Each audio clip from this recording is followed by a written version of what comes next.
really set up what the Judaic law was. That's nomos. For the first 3 chapters of Galatians, Paul harps on the law, all right? And he harps on the law all the way through.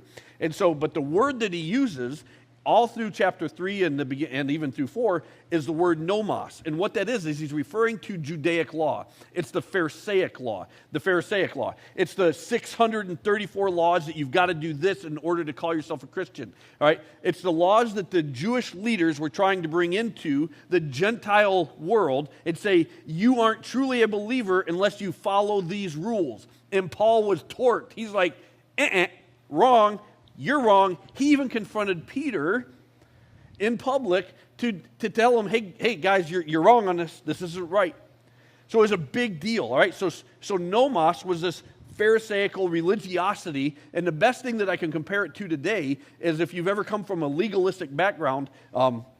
When I was growing up, I couldn't have long hair, so what I do, I grew long hair so I could prove I could have long hair. You couldn't get a tattoo, so what I do, I got a tattoo because I wanted to prove I could have a tattoo and still be a Christian. You couldn't go to parties and go to movies that were rated R because you're supporting all the other things. So what I do, I went to movies. You couldn't play cards. I mean, the list went on and on and on and on. Why? Because they bought into this nomos.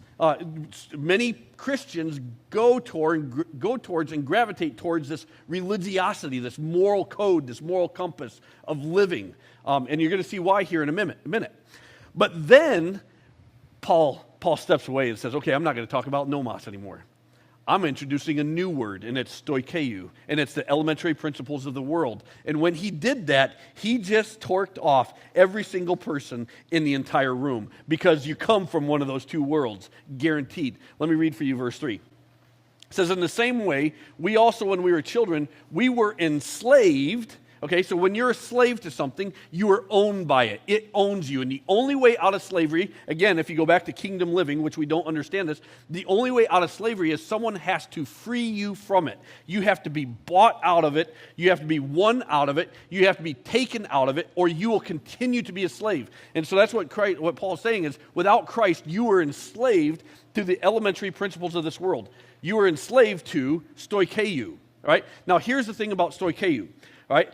He's talking to the Greeks and the Romans, right? He's talking to the Gentiles. They worshipped what? Greek and Roman mythology. This isn't story time, folks. This is the reality of the world, of the history of the world. They believed in all those gods. And even in all the scriptures, when you read the scriptures, all the times where it has lowercase gods, he's talking about demonic powers and demonic forces. You want to know what we do in our Western world, in our enlightened world of thinking? We erase away the supernatural. Thomas Jefferson, one of our great presidents in the United States of America, he wrote his own Bible erasing away the supernatural. We've all but taken away the power and authority of God because we've tried to reduce this world that we live in down to a pragmatic set of principles that don't operate in the supernatural. Well, let me tell you something. That is not the world that the original audience lived in, nor is it the world that you're living in either, even though you might be living in denial. Because here's the reality. The demonic forces of this world are still at work, and they have infiltrated the American church in a lot, all right? For some reason that word is not coming out of my head right. So we have a lot of it in our churches today, and yet we don't want to acknowledge it as being a supernatural problem. Oh, that's just their behavior. Oh, that's just this, that's just that. And we don't acknowledge the supernatural because we don't believe in it anymore. But let me tell you something. Westerners and pragmatic people and enlightened people since the 1800s are the only ones that don't believe it. If you bring someone in from another country and you have them experience American culture as a Christian, they look at you like, why do you do that?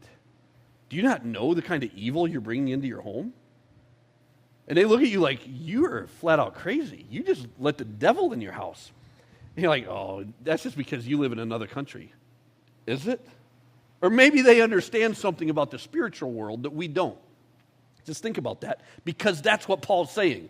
You are enslaved to stoicheia. That's where you are bought out of. Trust me. The Gentiles that he's talking to knew what he was talking about. They knew all the gods. They had prayed to them in their temples. They had offered sacrifices on their altars. They had done horrible, lewd things. And if you don't know what the Romans and the Greeks did, it's not moral. And that's what they lived in. So they knew what Paul was talking about. And then what Paul does is just fascinating to me. He says, there's only one way out of that. You were enslaved to that, and Jesus Christ has bought you out. He paid the price. He has adopted you in. So those are key languages that he's using there.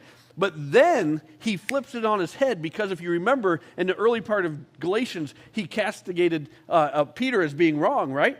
And so what he does, as soon as he introduces the word stoikeu, now he equates nomos to stoikeu.